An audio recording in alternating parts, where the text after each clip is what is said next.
안녕하십니까. SPM 리서치의 김영지입니다. 페드가 시장하고 소통을 더 확대하는 그런 모습입니다.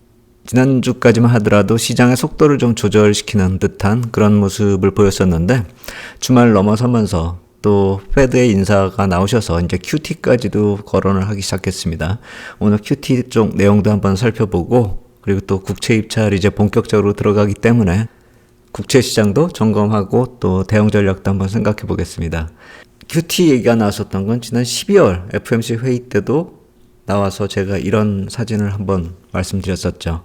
기자가 QT는 어떻게 할 거냐라는 그런 질문을 했었을 때 파월 의장의 딱 한 1, 2초 정도 나왔었던 그 표정, 그것을 캐치한 건데 택도 없는 질문이 나왔을 때 이런 표정을 졌었을까? 아니면은 전곡을 찌르는 그런 질문이었기 때문에 이런 표정이 나왔을까? 그걸 한번 생각해보자 라고 말씀을 드렸고 1분기 회의 때는 이제 넥스트 이슈가 QT가 될 것이다 이렇게 말씀을 드려왔었잖아요. 그럴 수밖에 없었던 것이 또 RRP 얘기가 또 나오고 있는데 오늘 RRP 얘기하고 QT 이쪽 연관져서 한번 또 살펴보도록 하겠습니다. 올해 국채 입찰 일정 이제 본격 진입하는 내용 말씀드리도록 하겠습니다. 제가 붉은색으로 이렇게 표시를 했는데요. 좀 많아 보이죠? 입찰 일자로 구분을 한 건데요. 9일, 9일, 10일, 11일, 또 10일, 11일, 11일 이렇게 노트하고 본드, 빌 모두 다 섞여 있습니다. 9일 같은 경우는 여기 42일짜리 CMB도 700억 불이 또 갑자기 나타났습니다. 부담이 좀 시작이 된다 이렇게 볼 수가 있겠죠.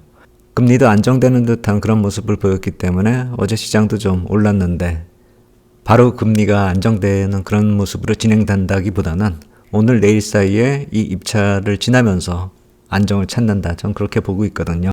10년물 일드 한번 살펴보겠습니다. 보시면은 4%에서 4.1% 밴드를 이제 만들어 가고 있다. 이렇게 생각이 됩니다. 급등락이 계속 나타나고 있죠. 국채 공급 일정 전후로 안정 가능성이 있지 않을까 저는 그렇게 생각이 됩니다. 그래서 이것이 하나의 오른쪽 어깨를 만드는 그런 모습이 아닌가 이렇게 생각이 되는데 또 어떤 분은 이걸 거꾸로 보더라고요. 이렇게서 역헤드 앤 숄더다. 그래서 이렇게 올라갔다가 빠졌다가 쭉 기술적 분석 이전에 펀더멘탈 논리로 접근을 해야 된다라는 점을 생각을 해본다면 지금 인플레이션이 약화되는 그 흐름으로 진입했다라는 점을 생각해 보면 이거보다는 이쪽이 가능성이 높지 않을까 저는 그렇게 생각이 되는데 오늘도 시간이 부족해가지고 GS-CPI 얘기를 못할 것 같은데 GS-CPI 지표 보면은 PPI도 괜찮아지고 소비자 물가 지수까지도 좀 긍정적인 영향을 미치지 않을까 전 그렇게 생각이 되거든요. 수출입 물가도 물론 마찬가지고요. 그래서 펀더멘탈 논리로 접근했을 경우에는 오른쪽 어깨를 만드는 그 타이밍이 아닌가 이렇게 생각이 됩니다. 페드가 시장하고의 소통을 지속해가지고 이제 QT도 거론하기 시작했다라는 점 제가 초반에 아까 말씀드렸었던 그 얘기 한번 본격적으로 시작해 보겠습니다. 페드 임원들이 이렇게 나와서 시장하고의 소통을 만드는 방법이 또 있고 뭐 리포트 같은 걸 내는 경우도 있는데 이번에는 아예 언론도 동원하고 JP모건도 같이 동참하는 그런 모습 보이고 있습니다. JP모건 같은 경우는 그 역할이 참 여러 가지다 이렇게 말씀을 드렸잖아요. 프라이머리 딜러 역할도 하고 있기 때문에 전체적으로 국채시장 쪽의 안정은 그쪽에서 좀 중심적으로 자리 잡고 끌고 가고 있다. 이렇게 좀 생각을 할 수가 있는데 제이미 다이먼 회장 같은 경우가 종종 인터뷰 쪽에서 그런 말씀들을 하시죠. 시장 안정을 위해서 이렇게 저렇게 미국의 경제가 괜찮다라는 식으로 또 국채 공급이 안정적으로 진행이 될 수 있다. 신용등급 문제없다. 이런 식의 시장을 안정시키는 그런 발언들을 종종 하고 있는데 이번에도 JP모건 쪽에서도 어떤 얘기가 나왔는데 그거 좀 이따 좀 살펴보겠습니다. 새로운 또 단어가 나오고 있어요. slower for longer. higher for longer에서 이제 slower for longer. 금리 레벨의 문제가 아니라 이제는 QT 그것이 어느 정도까지 진행이 돼야 되는가. 시장 안정을 위해서 당장 없애는 게 아니라 어느 정도까지 진행하는 것도 시장 안정을 위해서 필요하다. 이 논리거든요. 한번 좀 살펴보도록 하겠습니다. 이 표는 다들 아시듯이 페드의 대차대조표죠. 위 그래프는 국채 보유량을 제가 표시를 했고요. 계속 줄어들고 있잖아요. 그리고 아래쪽은 만기별로 얼만큼씩 줄어드는지 그걸 뽑은 것입니다. 맨 위에 푸른색 선이 만기가 1년에서 5년 사이에 물량들이 이렇게 줄어들고 있고, 그리고 붉은색 선 늘어나고 있는 건 10년물 이상의 국채들은 보유량이 계속 늘어나고 있다 이거고요. 그리고 녹색 선이 만기가 91일부터 1년 사이짜리, 그리고 맨 아래 보라색 선이 만기가 15일부터 90일 사이에 국채의 보유량이 줄어들고 있는 그 모습입니다. 15일 이하짜리도 있는데 그 아래쪽에 쭉 깔려서 표시가 되기 때문에 양이 적어가지고요. 그것은 이 그림에서 뺐습니다.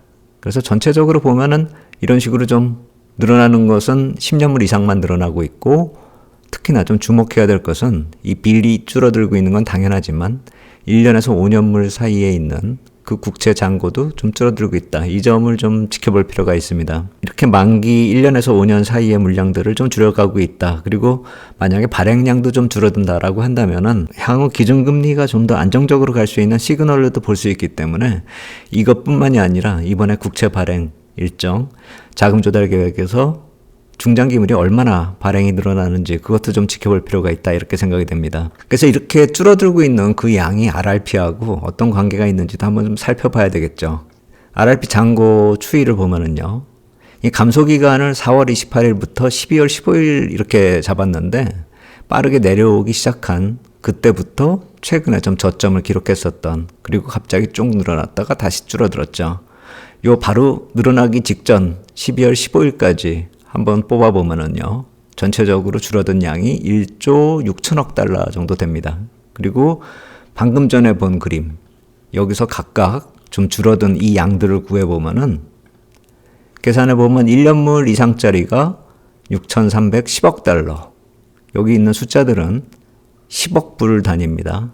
단위를 다 각각 기입하면은 너무 헷갈리기 때문에 숫자만 기입했습니다. 그리고 92일에서 1년짜리 하면 1970억 달러, 16에서 92, 470, 15일 이하짜리가 710억 달러, 이렇게 줄어들어서 다 합하면 9,460억. MBS 같은 경우도 1,610억 달러가 줄어들어서 보유잔의 감소가 총 1조 1,070억 달러 정도 줄어들었습니다. RRP 잔고 줄어든 거하고 거의 비슷한데, 여기서 이제 신규 발행 쪽으로 또 들어간 그런 경우도 있을 테니까 딱 숫자가 맞지는 않을 거다라고 생각이 됩니다. 신규 발행 쪽에 종종 프라이머리 딜러들이 좀 비중이 크게 이렇게 들어가는 경우들이 있었는데, 그쪽으로 또 RRP 자금이 들어갔을 수도 있기 때문에 정확히 딱 맞지는 않지만 QT 쪽으로 상당히 많은 금액이 들어간 상황이다 이렇게 볼 수가 있겠죠. 그렇기 때문에 RRP 잔고가 얼마 남지 않는 이때에 이제 어느 정도 QT 속도가 얘기가 나올 만하다 이렇게 볼 수가 있는 것이고, 정책을 바꿀 가능성이 커지기 때문에 QT가 1분기에 거론될 가능성이 더 커진다, 그렇게 볼 필요가 있다 이렇게 말씀을 드려왔었는데, 이제는 그것이 본격적으로 시장하고의 소통을 시작했다 이렇게 보시면 되겠죠. 그것이 지난 주말에 기사로 좀 나온 게 있습니다. 파이낸셜 타임스에서 이 점에 대해서 좀 구체적으로 거론했었는데요. 여기 제가 요점만 이렇게 퍼왔고, RRP 잔액이 잔고가 이제 낮아졌기 때문에, 레벨이 낮아졌기 때문에 유출 속도 어느 정도 조절해야 된다, 그 얘기죠. 그리고 그 일정을 만약에 살펴보면은 JP모건이 시장을 좀 안정시키고 어떤 정보를 또 중개하는 그런 역할을 이번에도 했다 이렇게 말씀을 드렸던 게 바로 이겁니다. 4월 초에 QT를 늦추는 계획을 발표하고 7월 말까지 완료할 것이다, 이렇게 발표를 할 것으로 보인다 이 얘기죠. 그렇기 때문에 이 시나리오의 위험, QT를 계속 진행하면서 나타나는 그런 불안 요인들은 안 좋아질 수 있는 그런 논리들을 잠재우는 게 훨씬 더 일찍 시행될 수 있다, 이렇게 판단이 된다 이 얘기를 하는 것입니다. 그래서 현재 지금 예상하고 있는 국채 발행 증가량이 6,750억 달러보다 좀 많이 줄어들 것이다. 그래서 시장 쪽으로 순 발행이 좀 줄어들 것이다 이렇게 예상이 된다 이 얘기를 하는 겁니다. 그렇다라고 본다면은 이번에 자본 조달 계획을 앞두고 국채 발행 계획에서도 어느 정도 시장하고의 소통을 했고, 또 QT도 넌지시 얘기를 한 것이죠. 그런데 QT 같은 경우는 어느 순간에 확정을 하고 공개한다라기보다는 아까 초반에 나왔었던 이런 표정 몇 번 지은 다음에, 그런 다음에 구체화된다, 전 그렇게 생각이 됩니다. 그래서 이번에는 한번 이슈 제기를 한 것에 지나지 않는다 이렇게 생각이 됐고, FOMC 회의를 지나면서 또 1월보다는 3월 쪽으로 가면서 그런 얘기들이 1분기 안에 계속 구체적으로 거론이 몇 번 되면서 그 이후에 실질적으로 적용이 되는 게 아닌가 이렇게 생각이 됩니다. 그렇기 때문에 이러한 소통 과정에서 너무 흥분하면서 시장에 접근할 필요는 없겠다 이렇게 생각이 됩니다. 특히나 제가 계속 말씀을 드려왔었던 이번 국채 입찰 지나고요.